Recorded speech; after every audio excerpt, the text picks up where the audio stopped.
Ang Grayscale, isang kilalang crypto asset management firm, ay kasalukuyang nagkukonsider ng 39 na crypto assets para isama sa kanilang investment products. Isa sa mga ito ay ang paborito ng marami kung saan ay si Dogecoin. Pero ano nga ba ang ibig sabihin nito para sa atin? Lalo na sa mga Pinoy traders at saka investors na interesado kay Dogecoin. Kaya yan po ang siyang ating pag-uusapan sa video na ito. Pero bago po tayo magpatuloy, ay nais ko lamang po munang bigyang linaw ang aking disclaimer kung saan ang nilalaman po ng video na ito ay hindi po ito isang financial advice. For education and information purposes lamang po ang layunin nito. Yan, umpisaan po natin sa kung ano po ang Grayscale at bakit po ito mahalaga. Ang Grayscale ay isang malaking kumpanya na nag-aalok po ng investment products na nakatuon sa cryptocurrencies. Sa simpleng salita, nagbibigay po sila ng paraan para sa mga institutional investors tulad po ng malalaking kumpanya o yaman na tao na mag-invest sa crypto nang hindi po kinakailangang direktang bumili o mag-store ng crypto coins. Ang kanila pong pinakamalaking produkto ay ang Grayscale Bitcoin Trust o GBTC na parang mutual fund pero nakatuon po kay Bitcoin. Ang laki po ng hawak ng Grayscale ay hindi biro. Sa kasalukuyan ay meron po silang $29.3 billion na halaga ng crypto assets under management. Kaya kung magdadagdag po sila ng bagong assets, malaking bagay ito. Hindi lang para kay Grayscale kundi pati na rin sa buong crypto market. Ngayon ay ano nga ba ang mga kasama sa 39 assets na ito? Sa bagong announcement ng Grayscale nitong January 9, 2025, inilabas po nila ang isang listahan ng 39 na crypto assets na pinag-aaralan nilang idagdag sa kanilang mga investment products. Kaya narito po ang ilan sa mga kilalang pangalan. Ayan, si Dogecoin, ang meme coin na naging isa sa pinakasikat na crypto dahil po sa suporta ng community at ilang personalidad tulad po ni Ginoong Elon Musk. Yan, nandito na rin si Worldcoin or WLD, isang project na nakatuon po sa identity verification gamit ang blockchain. Nandito na rin po si Ton or Toncoin. Ito po ay gawa ng Telegram team na may layuning gawing decentralized ang messaging ecosystem. At nandito na rin po si Hedera Hashgraph or HBAR. Isa po siyang unique blockchain platform na gumagamit po ng tinatawag na Hashgraph Consensus Algorithm. At nandito na rin po si Tron or TRX at saka si Binance Coin or BNB. Dalawa sa pinakasikat na blockchain networks para sa mga dApps at saka DeFi.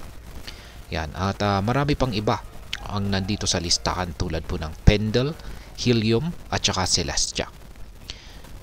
Ngayon ay bakit po napakalaki ng bilang na ito?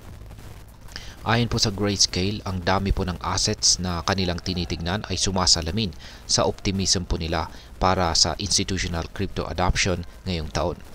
Bakit kaya? Ang sagot ay nasa lumalaking interest ng malalaking kumpanya at mga negosyante sa crypto. Bukod dito ay inaasahan po ng marami ang mas favorable regulations mula sa bagong administrasyon ni Donald Trump sa US. Ang mga regulasyong ito ay maaari pong magbigay daan para mas madaling makapasok ang mga institution sa mundo ng crypto.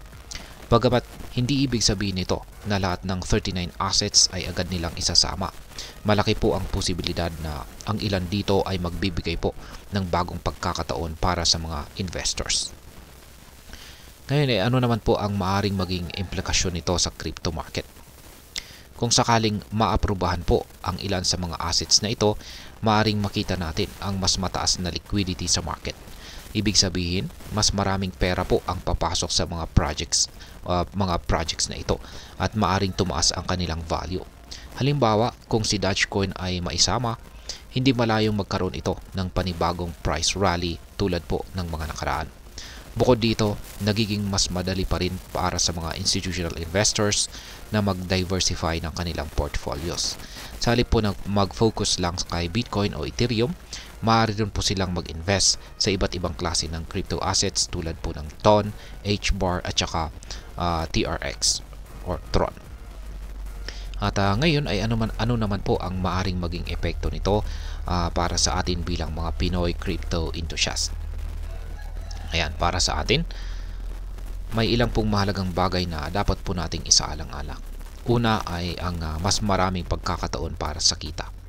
Kung isa sa mga assets na hawak mo ay maisama sa grayscale products, posibleng tumaas po ang demand nito at kasabay nito ay syempre ang kanyang presyo. Pangalawa ay ang mas malaking kumpiyansa sa crypto market. Kapag ang malalaking kumpanya tulad po ng Grayscale ay nag-i-expand ng kanilang portfolio, nagbibigay po ito ng signal na naniniwala sila sa long-term potential ng crypto. Kaya para sa atin, magandang sign po ito na patuloy na lalago ang industriya. At pangatlo ay ang mas mahigpit na kompetisyon. Dahil sa mas maraming institutional investors ang papasok, posibleng maging mas challenging po ang pag-predict ng market movements. Mas magiging mahalaga po ang pagkakaroon ng tamang research at saka analysis. Ngayon ay ano naman po ang aking masasabi tungkol dito? Sa tingin ko po, ang ginagawa ng Grayscale ay isang positibong hakbang para sa buong crypto ecosystem. Ipinapakita nito na kahit marami pa ring uncertainties sa market, patuloy po ang pagtitiwala ng malalaking kumpanya sa potensyal ng blockchain technology.